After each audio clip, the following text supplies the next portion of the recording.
What's up, Dolphins fans? Mitchell Renz here from Chat Sports, and coming up here on today's show is one of my favorite videos to do here at Chat Sports, where we take your guys' questions and then we answer them. And a lot of times I love what we do here simply because of the interactiveness that we have, but I also love being able to show YouTubers that we see your comments, we know what you're saying, and we go ahead and we ask you, hey, please submit those questions. So everything that you see are from loyal subscribers, so if you want to be featured in a future mailbag, you got to subscribe, turn on those notifications, that way you don't miss anything. Here's one coming in from Caden S. Maybe you're a Panthers fan, maybe you like Cam Newton, I don't know. Does Waddle have potential to be a top 10 receiver in the NFL? I think it's a really good question. The hope and what you're trying to look for, if you draft somebody in the top 6, if you draft a receiver in the top 10, you're hoping that he can be a top 10 receiver. Now, from a talent standpoint alone, I don't really think that his numbers that you see over here do him a lot of justice because 60 catches, 557 yards, 3 touchdowns. Some people are like, oh, it's a dink and dunk. It's a dink and dunk type of offense because of the quarterback you have and because of the offensive line overall. If you were to ask me straight up, does Jaylen Waddle have the overall talent to be a top 10 receiver in the NFL? I would say absolutely yes. When I looked at a lot of these players coming out of the draft, I actually thought he was a better receiver than Devonta Smith. Thought he was right up there with Jamar Chase. And you see how well Jamar Chase is. Believe it or not, offense and overall fit matters a lot. But what do you think here? Will Jaylen Waddle ever, and I mean ever, be a top 10 wide receiver? I want you to type T10 for top 10, or I want you to go ahead and type N10 for not top 10. I think that he has the talent to be. However, I am a little bit worried if he stays in the wrong offensive scheme. Maybe it'll change going forward, but please let me know. Top 10, not top 10. Let's go to Alex with his shirt off. What up, Alex? Will Tua throw 2 or more TDs this weekend? Well, I see some TDs on screen right now. I mean, you're hoping that Tua can spread the ball around. Luckily for him and luckily for this Dolphins offense, you're going up against the New York Jets, and as it stands right now, Miami 3-point favorites. The over-under in this one is 45 points. Will we see a Tua and Joe Flacco battle? Potentially. Now, before I tell you how many passing touchdowns I think Tua's going to throw, I'm going to ask you, and if you weren't ready to watch a video and answer questions, then, man, you are in the wrong freaking place, homie. How many passing touchdowns will Tua throw up against the New York Jets in Week 11? I'm actually going to go with the magic number of 2 exactly. And because I really think if you throw 2 touchdowns, let's say they get another on the ground, 21 points, that's going to be enough to be able to hold the Jets and really try to kill the clock. So I'm going to say 2 touchdowns this upcoming week for Tua.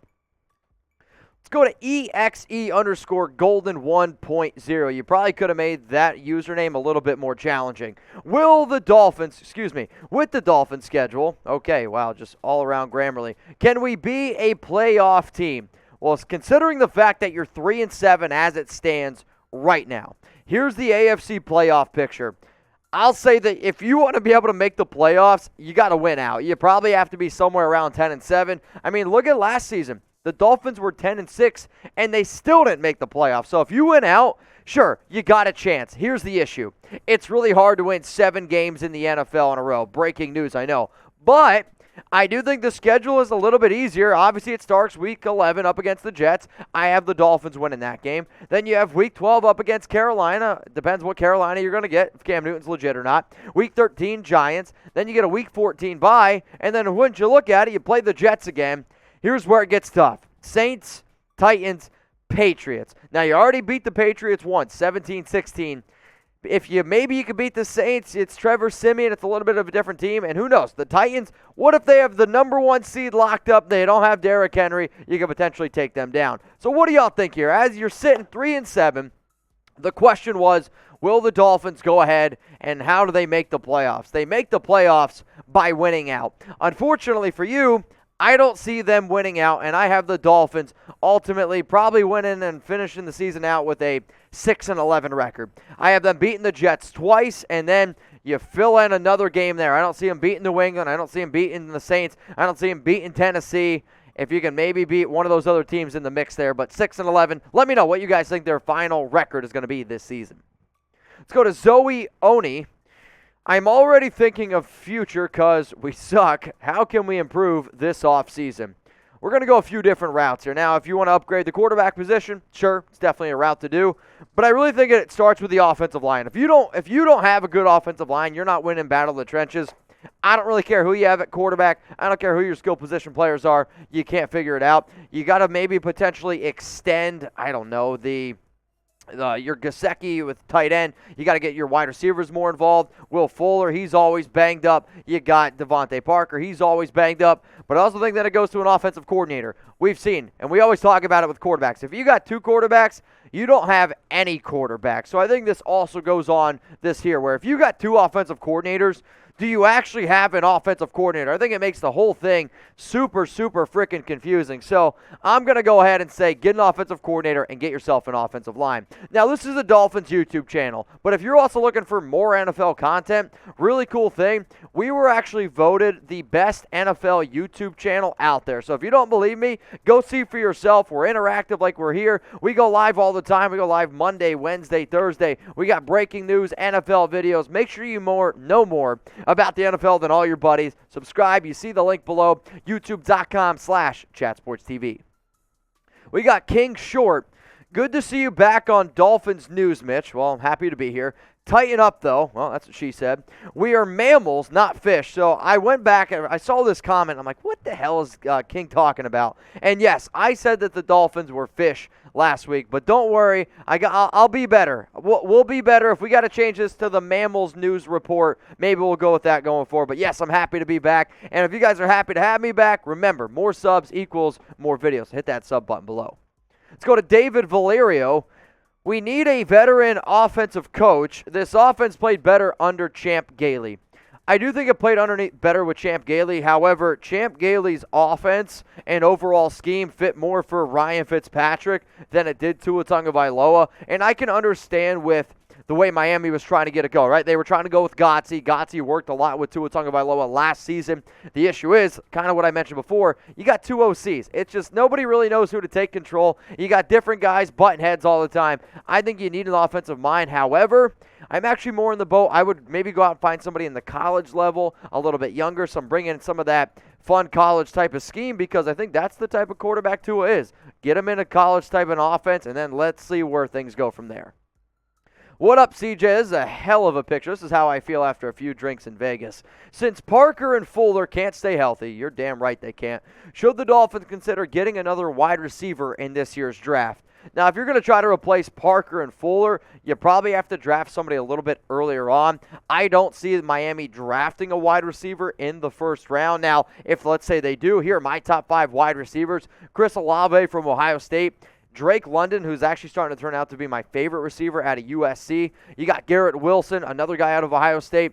Treylon Burks, who before he got injured a little bit earlier this season, I was like, dude, this guy is an absolute man amongst boys. And then Jamison Williams from Alabama. Maybe you pair him up with his old teammate Jaylen Waddle again. But I still think that the biggest thing that they, or not teammates, I still think the biggest thing that they need to be able to do is what? Get the offensive line. There's a lot of really talented offensive linemen. So, random question, and maybe it's because I haven't had lunch today and I'm starving right now. What's the best thing to eat at Thanksgiving? And I mean, you could talk about mashed potatoes, turkey, ham. If you like pie, like pecan, pumpkin roll. I'm curious. Let me know. I got Jeremy. He's in my ear. He's making fun of me. And my Thanksgiving's very different. My grandmother, she's Italian. So I remember growing up, she had all like the Italian noodles hanging from the ceiling. We eat lasagna on Thanksgiving. Now, sure, we got turkey, we got ham, we got the other stuff. But I'm conventionally like, if my grandmother can cook lasagna the way that she can, she cooks it better than turkey. So that's what I'm going to eat. But hey, let me know. What's your favorite thing to eat during Thanksgiving? Next question coming up here on today's Dolphins Mailbag. Should Miami package Parker and a draft pick for a better receiver that can stay healthy and let Fuller go this offseason, then can concentrate on the offensive line and pass rush in the draft, maybe upgrade the running back position? I definitely think that you need to upgrade the running back position. It's a weakness, but until you upgrade the offensive line, like I mentioned before, it's really kind of hard to figure out what you're going to do. Here's the thing. Who wants to go out and trade for Devontae Parker? Not many people. He's injury prone, and his contract sucks for another team. Do I think you let go of Will Fuller? Yes. And now remember, he signed a 1-year deal, so you can move on from him. It's all good. Let both of those guys go. The issue is it's kind of hard to let go of Parker because of his deal. Matthew George, is Tua the future. And I thought this was funny because usually when we tell people, hey, submit questions, people submit a question, and then somebody replied to this question, which I'm showing it because I 100% agree with this. These next 8 games will determine that. So, David, you and I are thinking on the exact same page here.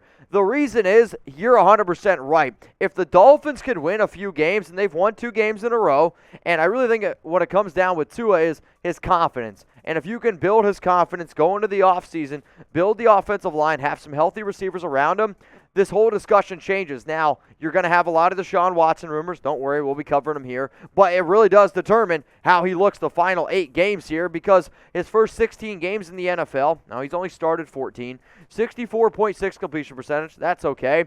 But 3,000 yards, 18 touchdowns, 10 interceptions. Imagine if a quarterback played an entire 16-game season, y'all, and threw for only 3,000 yards, 18 touchdowns, 10 picks.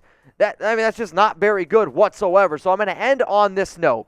Is Tua the future of the Miami Dolphins? He was drafted number 5. He was drafted ahead of Justin Herbert. We've already heard rumors that apparently Brian Flores wanted Justin Herbert. Will the Deshaun Watson rumors ever stop? I have no idea. But if Tua balls out these final 8 games and they win, then yeah, you might be able to silence it a little bit. Why for yes and for no is Tua the future? Go ahead and let me know.